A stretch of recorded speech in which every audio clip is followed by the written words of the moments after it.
হায় হায় রে, তোর লাগে জানোস তাই? তোর লাগে সেন্স কিছু নাই কেন? কিচ্ছু জানোস না তুই? আমি বিদেশে থাকা অবস্থায় অ্যাক্সিডেন্ট করছিলাম। আবার রহমতে আমি বাইসে গেছি, কিন্তু আসার সময় কিছু নিয়ে আসতে পারিনি। তার মানে একদম খাইয়ে যাইছস? তাইলে বিদেশ থেকে আইছস কেন? এক্ষুনি চলে যা বিদেশে বেরো। আর এটা আমার মাইয়া বুন্দি না, কত বড় হয়ে গেছে আমার মাইয়া।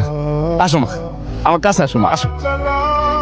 মা, এটা কি আমার বাবা? আমি বাবার কাছে যাব? এটা তোর বাবা না, তোর বাবা মরে গেছে। এইভাবে কথা বুঝতেছো কেন? তুমি যে এই অবস্থায় বাড়ি ফিরে আইছো, এই অবস্থায় তোমার দেখার থেকে তোমার মইরা সবাই ভালো ছিল। তাহলে তানিয়া কই যাইতেছো? আমার ছেড়ে সবাই চলে গেল। কই যাও তুমি? যে নেস্তা সে এনে যাই। না, তুমি যাইতে পারবে না। এতদিন পরে আমি বিদেশ থেকে আসছি, আর তুমি আমার ছেড়ে চলে যাইতেছো? তাতে আমি কি করবো? হ্যাঁ, সারা জীবন তো মেয়ে বাড়িতে থেকে তোমার বিল সেট আনতে পারবো না। আবার তোমার বউ আমার মায়ের এনে চলে যাইতেছে, ওরে ফিরাও। তোর কাছে থাকবো কেন? তোর কাছে থাইকা কি ওর জীবনটা নষ্ট করব, ধ্বংস করে দিব? তোর কাছে থাকলে তো ভিক্ষা করে খাইতে হইব।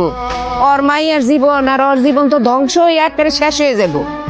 তুমি আমার মা হয়ে এই কথাগুলো কইতে পারলো? আমি তোর মা না, তোর মা মরিয়া গেছে।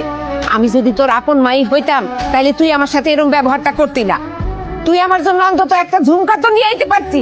আমার তো কপালটাই খারাপ না, বিয়ের 3-4 বছর পরে মা আর ভাইয়ের কথা শুনে হয় বিদেশ কেন।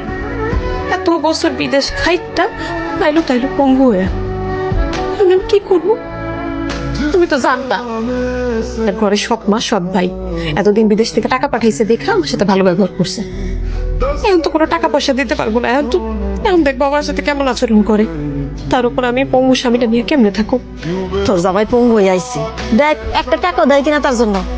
একটা টাকা তো দূরের কথা, ওই বাড়িতে থাকতে দেবো কিনা সন্দেহ। মানুষ এরকম স্বার্থপর কেমনে হয়? তুই যখন দেশের বাড়ি ছিলি লাখ লাখ টাকা পাঠিয়েছিস, সেটা দিয়ে বাড়ি করছে, জায়গা সম্পত্তি সবকিছু করছিস। তোর সাথে তো একটা দুর্ঘটনা ঘটছে, এটা তো তুই ইচ্ছাকৃতভাবে করিস না। এই জন্য তোর সাথে তারা খারাপ ব্যবহার করবে? মাথা গরম গরম চাইবো না, যা করবো ঠান্ডা মাথায় ভাইবা চিন্তা করতে হইব। যেহেতু পঙ্গু হয়ে গেছে, এখন তো অসহায়, তাই সময় সুযোগ বুঝা ধন সম্পত্তি যা আছে সব লেখে নিবে। তারপরে যখন সবকিছু তর হয়ে যাইব, তখন লাত্তি মেরে বাসা থেকে বাইর করবে। আমি তো আপনার লগে যাবো না, আপনি এখান থেকে চলে যান। তুমি আমার সাথে চলো। আপনার লগে ওই বাড়িতে যাবো কোন দুঃখে? হ্যাঁ, আমার মাইয়া আর আমি ওই বাড়িতে গিয়ে না খাই মন মরলে কা?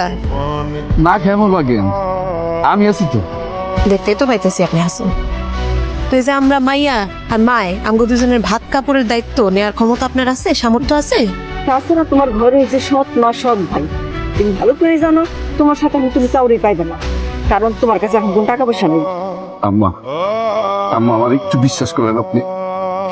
আমি তানিয়ার আর মুনিরে কোনো কষ্ট পাইতে দিব না। আমার একটা মাত্র সুযোগ দেন, আপনি একটু তানিয়ারে বোঝায় কোন আম্মা। মা তানিয়া, জামাই বাবা যেটা তোর উপরে বলতেছে, আমার মনে হয় তোর যাওয়াটা উচিত। আমি মা হিসেবে বলতেছি, তুই যা। কি ব্যাপার, তোমরা কই যাইতেছো? কি গো আম্মা, ঘরে যাইতেছি। আর ঘরে যায় কাম নাই, তোমরা বরঞ্চ রাস্তায় যায় ফুল ফ্যামিলি ভিক্ষা করো গিয়া, তাইলে তোমাকে লিগে ভালো হইব। আম্মা তুমি এসব কি কইতেছো?